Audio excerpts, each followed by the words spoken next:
Bonjour, aujourd'hui on va faire des pâtes farcies à la crevette et aux tomates.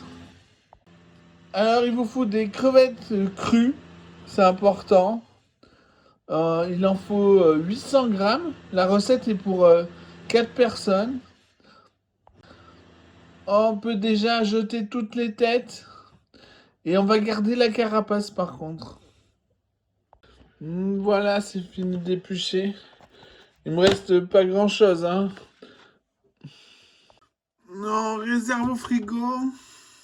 Ensuite, on prend des tomates, à peu près le même poids que les crevettes. J'ai fait à l'œil, j'ai pris 3 tomates. Alors, on va ciseler, pas jusqu'au bout. Puis, on vient couper en cubes chaque tomate. Ensuite, au mini robot coupe, on mixe finement les crevettes crues. Et on vient faire la farce de chaque ravioli. Voilà. Donc, bon, il me reste à peu près une tomate et un peu plus. Donc, 2 tomates auraient suffi. Ensuite, on va lancer la sauce. Alors, dans une petite casserole, on met un peu d'huile, on fait chauffer. Puis, on met les carcasses. Pas les têtes, hein. Il faut mélanger quand c'est grillé dessous. Une fois les carcasses bien dorées, on flambe avec un bouchon de whisky. Le bouchon des petites bouteilles. Puis on met de l'eau à hauteur, on change de feu. Puis dans un faitout, on met 2 boîtes de tomates pelées au jus. Chaque boîte fait 800 grammes net. On va la faire cuire jusqu'à ce qu'elle soit bien épaisse, qu'elle soit plus acide.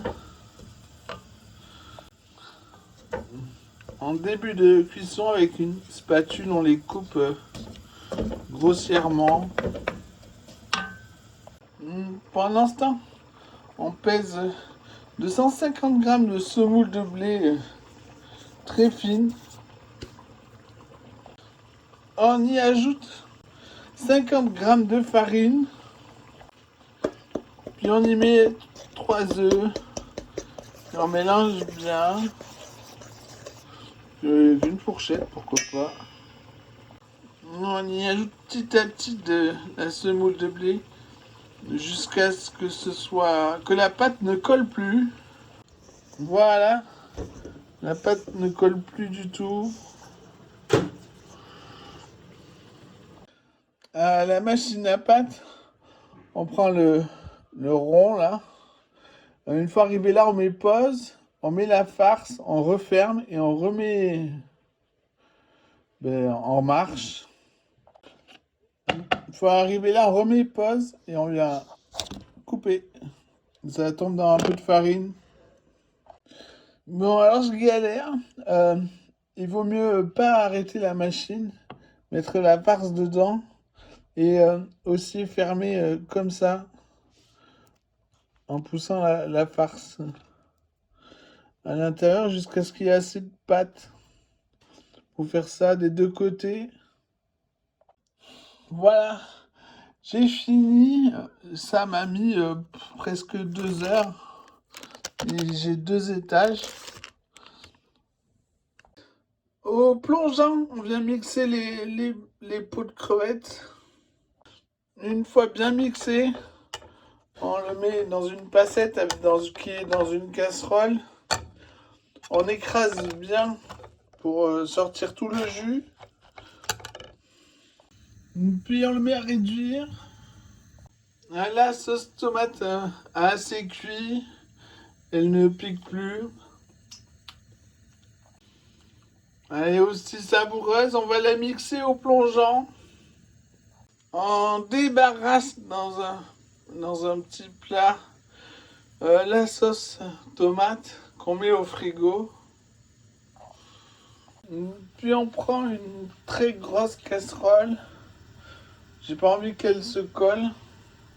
On met suffisamment d'eau. Le couvercle, on attend que ça bout. Voilà, alors le bouillon de crevettes, goûtez-le, voir si ça vous plaît. Il y a un goût désagréable. On va en mettre un tout petit peu dans la sauce tomate.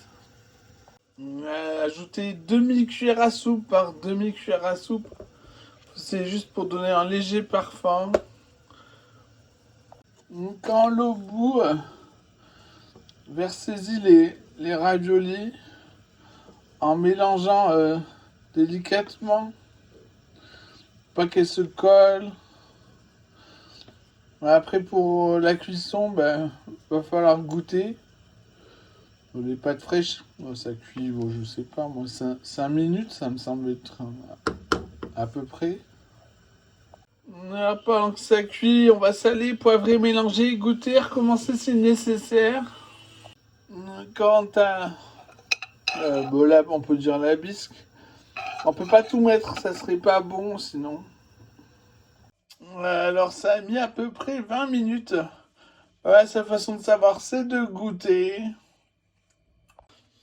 Elles sont énormes. Regardez-moi ça, ça me remplit une passoire. On les égoutte, puis on les met dans la sauce tomate. Je sais pas si vous vous rendez compte la taille des raviolis. Euh, il en faut une dizaine pour remplir une assiette. De taille normale, hein, c'est pas une assiette dessert. Est-ce que ça vaut le coup? Oui, oui, ça vaut le coup. Bon appétit!